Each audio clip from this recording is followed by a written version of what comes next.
sampailah kita pada saat yang paling menggembirakan hati orang beriman, bercampur aduk antara akan meninggalkan bulan suci Ramadan karena tidak lama lagi akan berpindah ke bulan Syawal, tapi di saat yang sama ada kegelisahan, kerisauan, akankah bertemu dengan bulan ini di masa akan datang?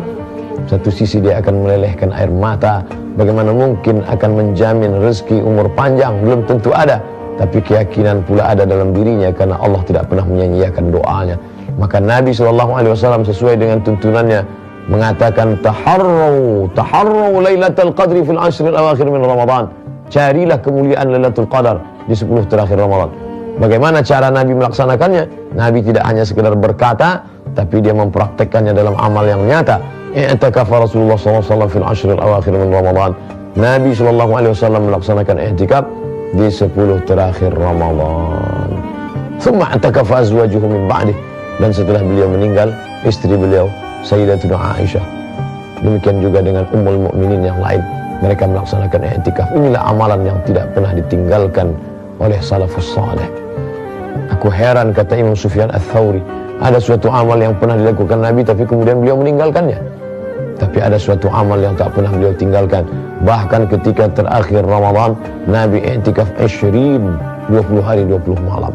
Dan Nabi kalau sudah masuk ke dalam Masjid Nabawi, maka dia tidak lagi keluar kecuali hanya untuk darurat saja. La tubashiruhunna wa antum akifuna fil masajid.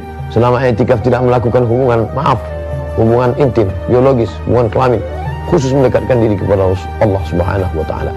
Bagaimana Rasulullah? Shadda mi'zarahu, dia kuatkan ikatan kainnya. Makna kuatkan ikatan kain, menahan hawa nafsu. Sebagian berpendapat tidak berhubungan sama sekali karena khusyuk dan tawadhu, fokus kepada Allah Subhanahu wa taala. Aiqadha ahlahu, dan dia membangunkan istri, keluarga untuk bangun tahajud, untuk melaksanakan qiyamul lail, untuk beribadah kepada Allah Subhanahu wa taala. Maka ketika kita sudah mampu melaksanakan ini, melaksanakan amalan ini berat, tapi ada yang lebih berat lagi, menjaganya tetap istiqomah, menjaganya tetap konsisten, menjaganya tetap berkelanjutan, kontinuitas. Inilah yang akan menjadi bekal menghadap Allah Subhanahu wa taala.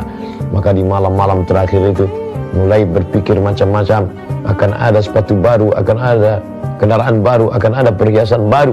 Kalau dia tidak dipotong pikiran-pikiran itu dengan pertanyaan-pertanyaan, sudahkah menghatamkan Al-Quran, sudahkah melaksanakan sholat berjamaah terus istiqomah, apakah tarawih mulai tinggal, bagaimana dengan witir, bagaimana dengan tahajud, bagaimana dengan bersedekah kepada fakir miskin, anak yatim.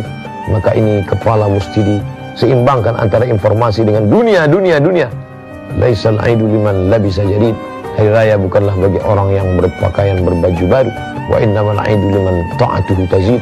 Hari raya adalah bagi orang-orang yang bertambah ketakwaannya, ketaatannya, ibadahnya kepada Allah Subhanahu wa taala. Bukan hadis Nabi, tapi amat sangat baik dalam kata-kata mutiara yang indah.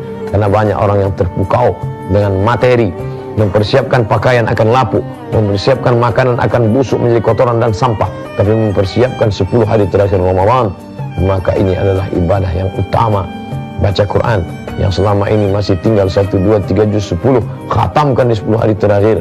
Bersedekah yang selama ini masih bermalas-malasan, segan nanti, mungkin besok, mungkin lusa, maka pada saat 10 hari terakhir masakkan banyak, kirim ke fakir miskin, anak yatim, panti jompo, orang-orang mahasiswa, adik-adik kita yang sedang menuntut ilmu di hadapan para guru besar dengan kesulitan ekonomi yang tinggi, bantu mereka. Man farraja'an muslimin kurbatan min kurbat dunia, siapa yang melepaskan seorang beriman dari kesulitan dunia, Allah akan melepaskannya dari berbagai kesulitan pada hari kiamat. Ketika kita isi 10 hari ini dengan ibadah, insya Allah andai kita berpisah tidak akan ada penyesalan. Pikir dulu, pendapatan sesal kemudian tiada berguna. Kalau sudah penyesalan di akhir masa tak lagi bermanfaat, apa yang akan dibawa menghadap Allah Subhanahu wa taala? Mudah-mudahan semoga kita termasuk hamba-hamba Allah yang tetap istiqomah dalam beribadah, lalu kemudian menambah ibadah itu menjadi berlipat ganda pada 10 hari terakhir Ramadan. Dan yang paling terpenting adalah spiritnya tetap dibawa keluar Ramadan menuju Syawal, Dzulqa'dah, Dzulhijjah, Muharram, Safar, sampailah kita mati menghadap Allah Subhanahu wa taala. Terima kasih segala perhatian. Mohon maaf semua kekhilafan. Wassalamualaikum warahmatullahi wabarakatuh.